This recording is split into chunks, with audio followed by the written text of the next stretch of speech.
Nyi Roro Kidul, penguasa Laut Selatan deburan, ombak Samudra Hindia menggema di sepanjang pantai selatan Jawa. Angin berhembus membawa kabut tipis kehijauan. Di sanalah, menurut kisah turun-temurun, bersemayam sosok agung yang dikenal sebagai Nyi Roro Kidul, penguasa Laut Selatan. Masyarakat Jawa dan Sunda menyebut namanya dengan penuh hormat. Ia bukan sekadar cerita rakyat, melainkan simbol kekuatan alam yang sakral. Namanya diwariskan dari generasi ke generasi dalam doa, upacara, dan kepercayaan. Konon, dahulu ia adalah seorang putri cantik dari kerajaan di tanah Sunda. Parasnya anggun, hatinya lembut, dan kecerdasannya mengagumkan banyak orang di istana. Namun kecantikan dan kebaikannya memicu iri hati. Fitnah dan sihir jahat menjatuhkannya ke dalam penderitaan. Kecantikanmu tak akan menyelamatkanmu mulai malam ini. Kau akan kehilangan segalanya. Tubuhnya melemah, dan takdir membawanya meninggalkan istana menuju pantai selatan. Tubuhku terasa semakin lemah, namun jiwaku tidak akan pernah tunduk. Di tepi pantai yang sunyi, ombak seolah memanggil namanya. Angin dan air menyambutnya, seakan mengenali jiwanya. Dalam kesedihan, ia menyerahkan diri pada luasnya samudra. Air laut menyelimuti tubuhnya.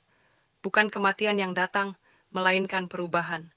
Dari penderitaan, ia bangkit dengan kekuatan baru, menjadi sosok yang menyatu dengan samudra.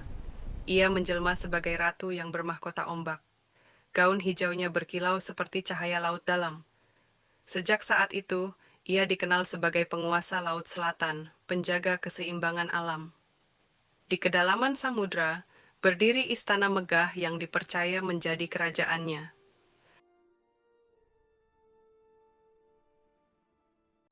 Akulah penguasa Laut Selatan.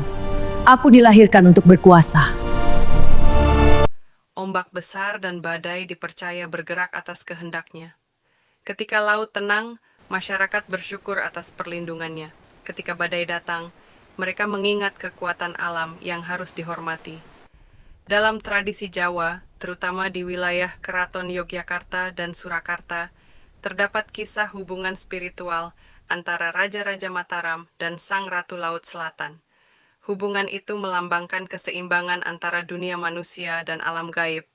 Di pantai Parangtritis, namanya sering disebut dalam doa dan ritual. Masyarakat percaya pantai itu adalah salah satu gerbang menuju kerajaannya yang gaib. Warna hijau dipercaya sebagai warna kesukaannya. Banyak orang menghindari mengenakan pakaian hijau di pantai selatan sebagai bentuk penghormatan terhadap Sang Ratu. Lebih dari sekadar legenda, Nyi Roro Kidul dipandang sebagai simbol keseimbangan. Ia mengingatkan manusia untuk tidak serakah terhadap alam dan selalu menjaga hati.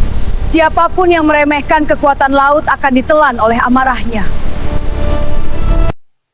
Tak ada yang benar-benar tahu wujud aslinya.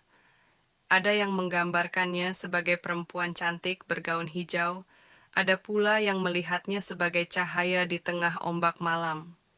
Hingga kini, debur ombak Laut Selatan tetap menyimpan kisahnya. Nyi Roro Kidul hidup dalam cerita, budaya, dan keyakinan masyarakat. Ia bukan sekadar mitos, melainkan bagian dari identitas dan penghormatan terhadap kekuatan alam yang abadi. Aku bukan sekadar legenda. Aku adalah penjaga Laut Selatan.